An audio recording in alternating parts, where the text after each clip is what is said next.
সঁচাকৈ আজি ক'বলৈ ভাষা নাই। অসমবাসীৰ কাৰণে এক বৃহৎ ক্ষতি, এক আমাৰ অমূল্য সম্পদ আমাৰ মাজৰ পৰা হেৰুৱাই গ'ল। জনপ্ৰিয় কণ্ঠশিল্পী হাৰ্টথ্ৰব জুবিন গাৰ্গ আমাৰ মাজৰ পৰা নাইকিয়া হৈ গ'ল।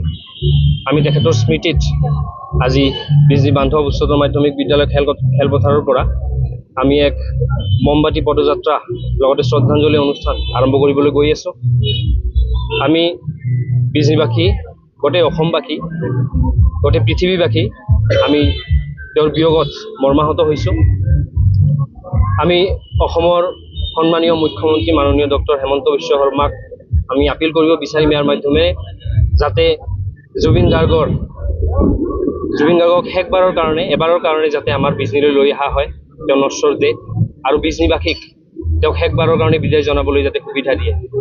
লগতে বিজনী যাতে জুবিন গাৰ্গৰ এক বিশাল প্ৰতিমূৰ্তি যাতে বিজনী স্থাপন কৰা হয়, বা তেনেকুৱা কিবা জুবিনৰ স্মৃতিত যাতে তেনেকুৱা কিবা এটা ইয়াতে কৰা হয়, তাৰ কাৰণে আমি চৰকাৰৰ ওচৰত দাবী জনাব বিচাৰিম।